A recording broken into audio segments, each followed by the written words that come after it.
Hello, and welcome to the English Room Halloween edition.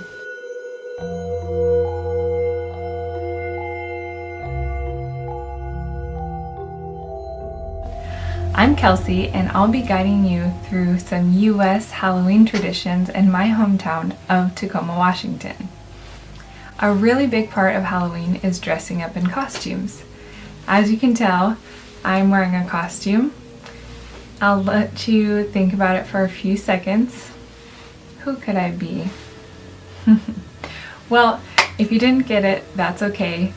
Mine is a trickier one. I am a character from the movie Inside Out, and I'm playing Disgust. This is Disgust.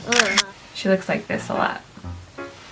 Costumes are fun because they allow you to be silly and show a little bit of your personality, but there are a few main categories of costumes. There's scary,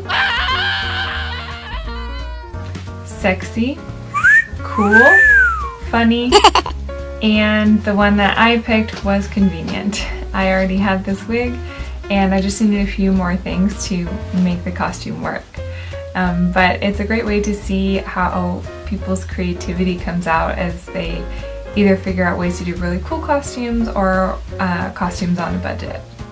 We even have entire stores dedicated to Halloween costumes and Halloween decorations. I'll take you to one later in the video. Halloween is celebrated on October 31st, which is right in the heart of our fall season, so it's also a great time to celebrate nature. And one activity that's really popular to do on Halloween is to visit this place called the Pumpkin Patch, which is essentially a farm for pumpkins, and people go there to pick out their pumpkin to decorate their house. You can also go and bob for apples, you can do a corn maze, you can ride on a hayride, and sometimes they even have haunted houses. So it's a really fun way to celebrate the changing of seasons and the coming of Halloween.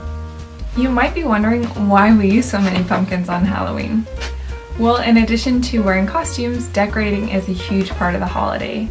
So we use pumpkins to make jack-o'-lanterns. And we do that by cutting a hole in the top of the pumpkin, taking out all of the insides, and then cutting out a face or a drawing or your favorite sports teams, whatever you want. And then you put a candle inside of the empty pumpkin, the empty jack-o'-lantern, and then place it in front of your house. Originally, they were used to ward off evil spirits, but now they're used for decorations. One of the main reasons we decorate houses during Halloween is to let people know that you're participating in trick-or-treating. And trick-or-treating is a tradition where kids dressed in costumes go from house to house, and when the homeowner opens the door, they say trick or treat.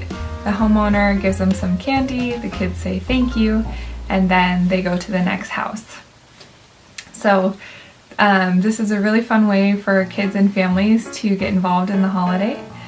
Originally, there was a lot of mischief around Halloween, so kids would pull pranks in the neighborhood, and people got together and decided that a way to dissuade them from doing these pranks would be to pass out candy.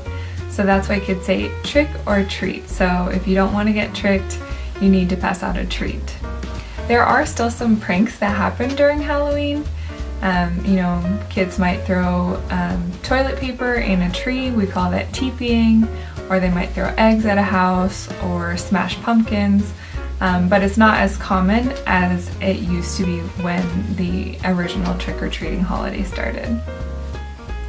And of course, Halloween is not just for kids. Adults also dress up and use it as a reason to party, usually at a bar or at a house party. But clearly 2020 has changed a lot of things, including how we celebrate Halloween. So this year I expect to see less, if any, Halloween parties, and I'm also guessing that there will be much less trick-or-treaters as well. But I'm sure people will get creative and find safe ways to participate in trick-or-treating.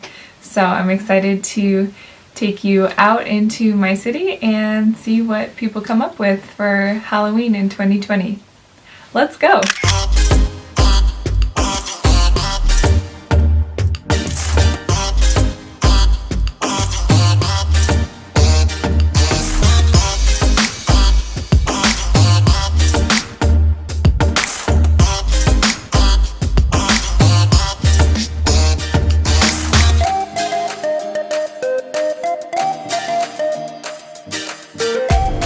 Hey guys, getting ready for Halloween, and behind me is a store called Spirit. They pop up every year a few months before Halloween, and then after Halloween they close down. It's just for Halloween costumes.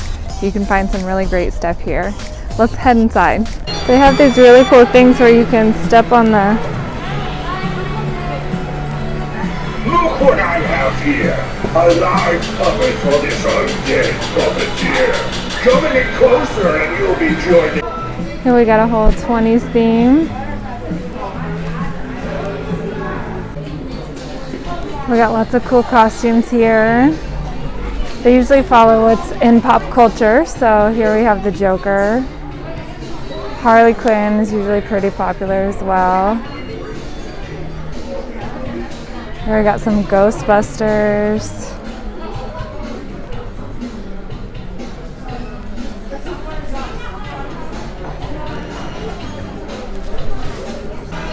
These are cool. They got a little coffin for the fangs. Whole vampire set. You can get any kind of wig you can possibly need.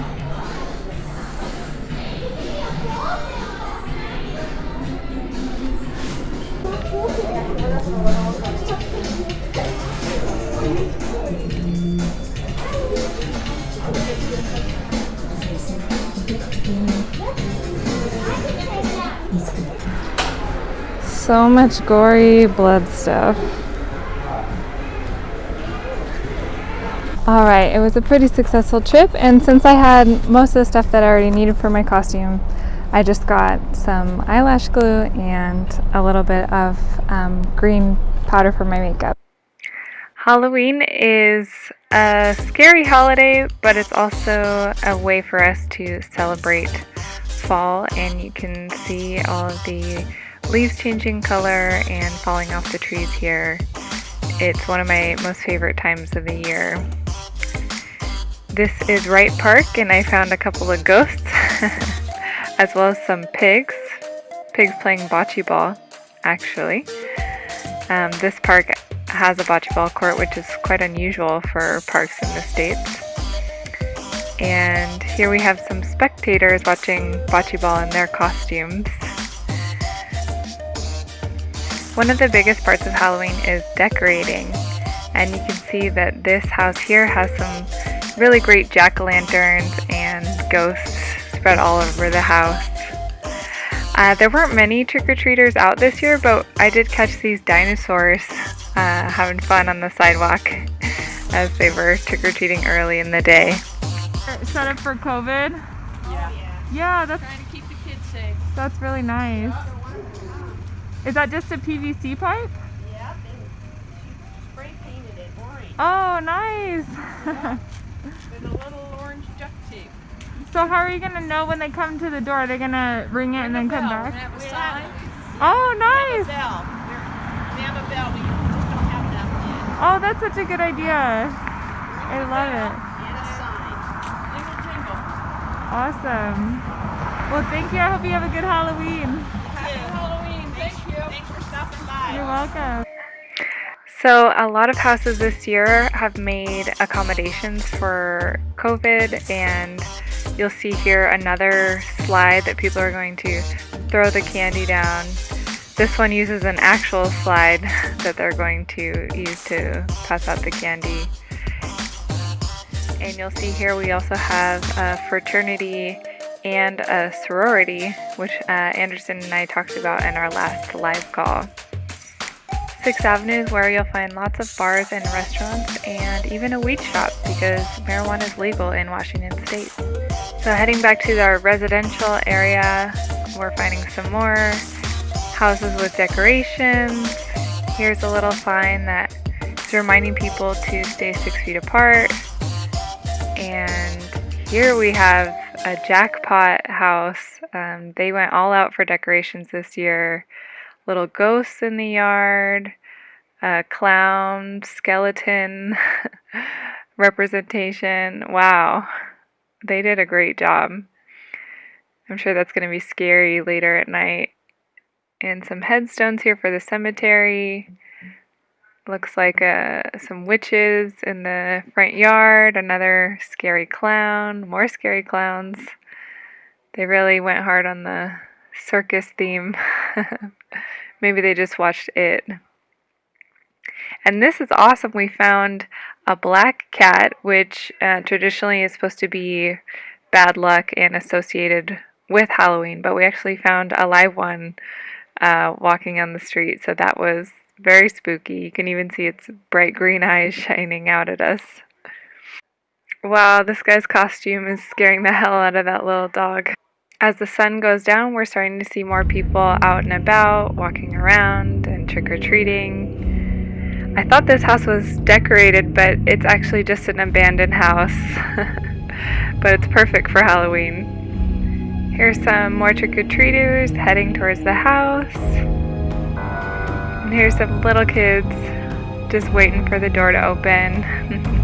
Excited for some candy. Wow, this house really went all out. They have a chute that goes from the second floor down to the ground so that they can safely pass their candy for COVID. And it looks like the host has a fun pirate's costume on. And you can see the kids have their bags already. So we wanted to get some candy too. And it's awesome. You can tell this is a nicer neighborhood. And they had the really big candy bars. So you can see here we get full-size Twix candy bar. And it was just a wonderful Halloween, a beautiful day. Hey guys, I hope you enjoyed the tour of Halloween in my hometown this year. If you have any questions or comments, please leave them below. And like and subscribe to the channel if you'd like more great content on learning English and information about life in the States. Happy Halloween!